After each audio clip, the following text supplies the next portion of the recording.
예, 마지막 한 타임을 잠깐 하겠습니다.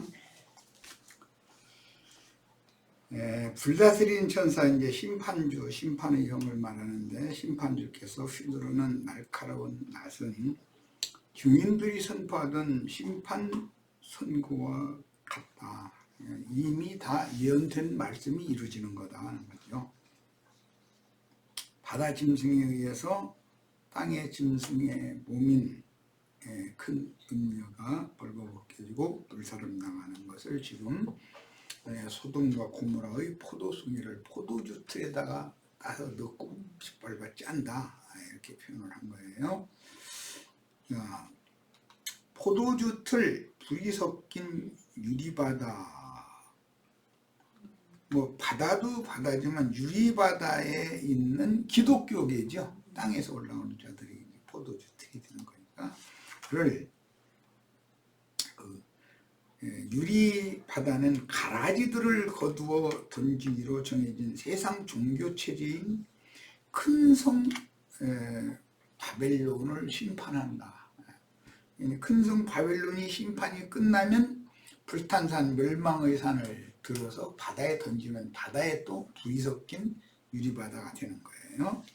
자, 소돔과 고모라의 포도송이가 포도주 틀에서 밟히는 것은 가라지 신자들의 세상 교계에 남겨져서 세상 군왕들에게 무자비하게 다름을 받고 처참하게 죽임당하고, 과거 그 로마에 의해서 예루살렘 성과 그 성전에 모여서 로마의 정치 세력을 저항하던 자들이 한 사람 살아남지 못하고 전부 전멸했어요.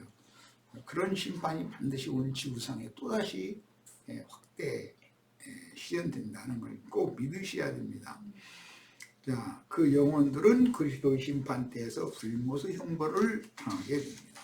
자신들은 소위 말하면 천당에 간다고 이제 뭐 할렐루야 아멘하고 죽었을지 모르지만, 그들은 자신들이 흘렸던 증인들과 성도들의 피를 지금 갚으시는 하나님의 공의의 심판을 당하고 있는 중인 것을 알아야 되는데, 이걸 너무 모르죠, 기독교인들은. 물론 그렇게 죽임을 당한 이후에 그 영혼이 그리스도의 심판 때에 서서 지옥불의 형벌을 받아 영영이 힘이 없는 영의 형벌 장소인 고난의 연기가 막 세세차로 올라간다는 거예요. 지옥불이라고 그러죠. 불못에 던져지는 것은 당연하니 이것이 하나님의 공의의 심판인 것이다. 본문에서 가라지들을 모아 풀무불 속에 던져넣는 장소를 큰 포도주 틀이라고 표현하신 말씀에서 포도를 수확한 뒤에 술틀에 모아놓고 발로 밟아서 즙을 짜서 술을 만드는 팔레스타인 사람들의 생활관습을 연상하게 해줍니다. 그러니까 땅의 농사라는 건 곡식 농사만 하는 것이 아니라 과실 농사도 하기 때문에 양면에서 다룬 거예요. 이 말은 심판주의 사자들이 큰 환난날을 당한 원수들의 종교성으로 인하여 열 뿔들에게 대대적인 박해를 당할 때 큰 성에 남은 자들을 세상의 무력적인 힘을 가진 무적행의 사자들을 사용하여 불법을 행하는 악인들을 심판하시는 것을 알 수 있습니다. 그러니까 하나님은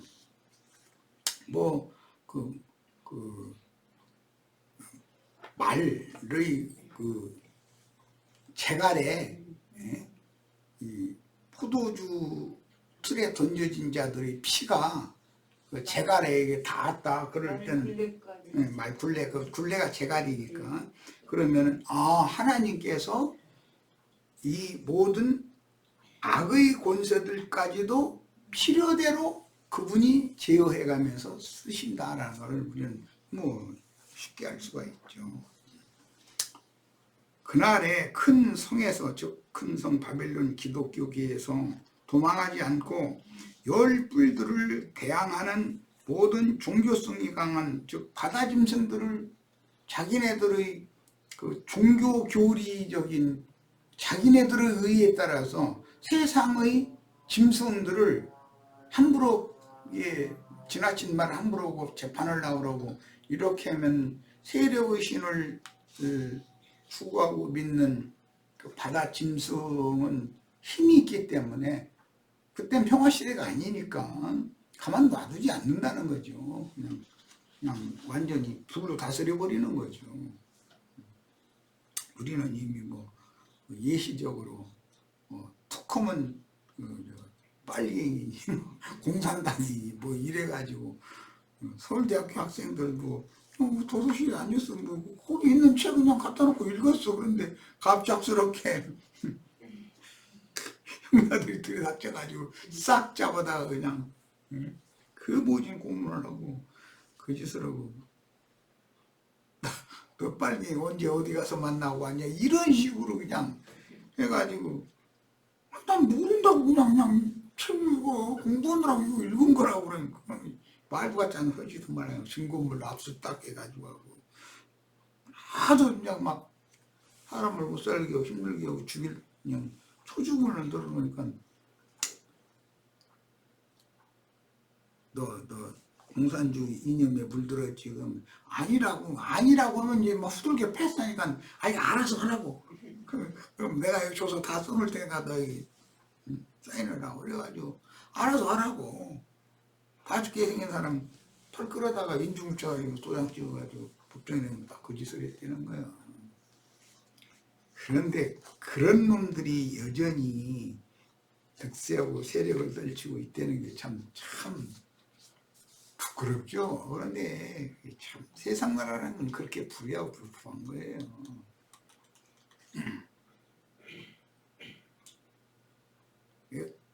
참 그 사람들 그 하는 행석을 보면 참 너무 놀라워. 그 후손들은 대부분 보면 그 국민의 의무 중에 이제 남자는 당연히 군대를 가서 복무를 하도록 이렇게 정해져 있는데 그 의무잖아요. 그거는 국법이 정한. 그런데 그 사람들은 무슨 방법을 동원해서든 빠져나가. 그래서 군대도 안 가버려. 그러면 사람들이 판을 치는 거예요. 그럼 얼마나 불의한 세상이에요. 그런데도 그런 사람들을 나와서 큰 소리 치면은 그들이 그 말빨에 이빨이 다 녹아가지고서 막 안보게 하면서 손들고 이런 거 보면 저 사람들이 참 정신세계가 참 이상하다. 내가 보면.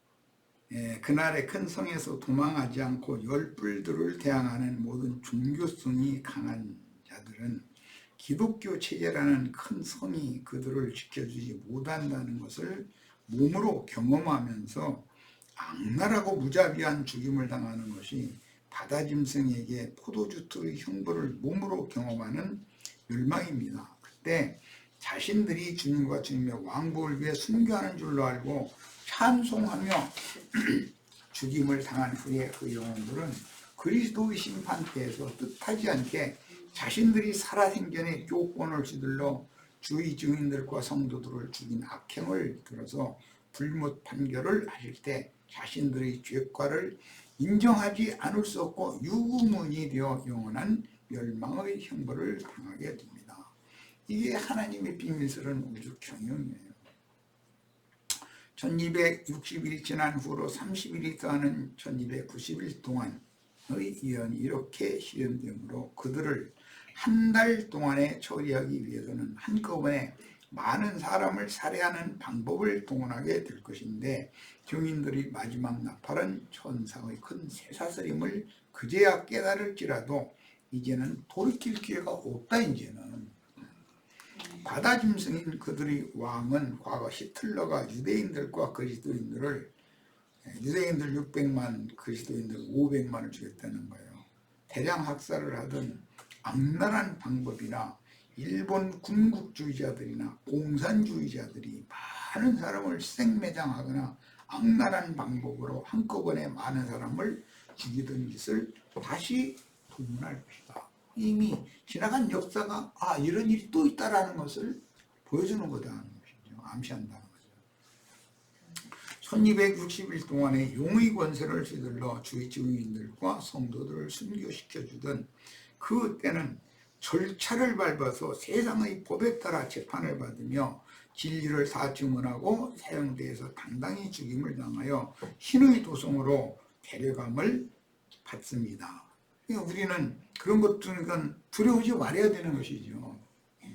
그러나 불법을 행하는 가라지들인 소돔과 고모라의 포도나무 가지들은 증인들과 성도들의 영광스러운 죽음과는 전혀 다르게 무자비하고도 악랄한 방법으로 죽임을 당하게 될 것이며 그 후에 그 영혼들은 그리스도의 심판대에 서서 가장 공의로운 판결을 받아 불못에 던져질 것입니다. 스가랴 6장 1절로 8절 인용글을 봅니다. 내가 또 눈을 들어본 적 네 병거가 두 산 사이에서 나오는데 그 산은 구리산이더라. 구리 놋이라고 하는 것은 심판을 상징하는 거예요. 이건 육체를 상징하기 때문에. 근데 육의 무리가 산에서 먹는다라는 돼지떼들이 되겠죠. 돼지떼들. 이 두 산은 큰 음료와 작은 음료를 상징하는 두 무덤 사이에 날마다 외치는 자가 그 속에서 군대 귀신이 나온다는 거잖아요. 두 무덤 사이이며 구리산은 심판의 산이니 곧 불탄 산이요 멸망의 산인 세상 교계에 대한 예언입니다. 이때 당시는 예수님을 죽인 유대교에 대한 예언이죠. 이 구리산에는 저주받은 무화과나무가 심어져 있었는데 그 무화과나무를 주님이 저주했다는 거잖아요. 그래가지고 그 산을 들어 바다에 던진 것이 로마라고 하는 세상 정권에 의해서 그렇게 악랄하게 죽임을 당한 거였어요. 자,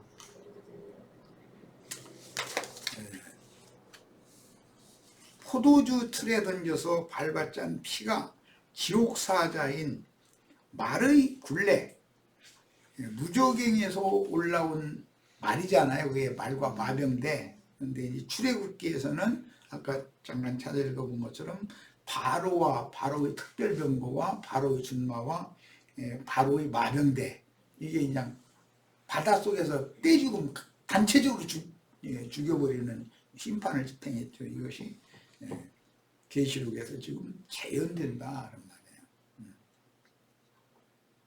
그리고 말의 굴레, 재갈 물린 고삐에 닿았다는 뜻은 스가랴서 6장에서 인용하는 말씀으로서 심판의 영들이 피바람을 일으키며 온 지구상에 운행할 때 피맛을 보고 나서 이 피채 먹는 짐승은 피 냄새를 한 번 맡으면 눈이 뒤집혀 버린다는 거예요.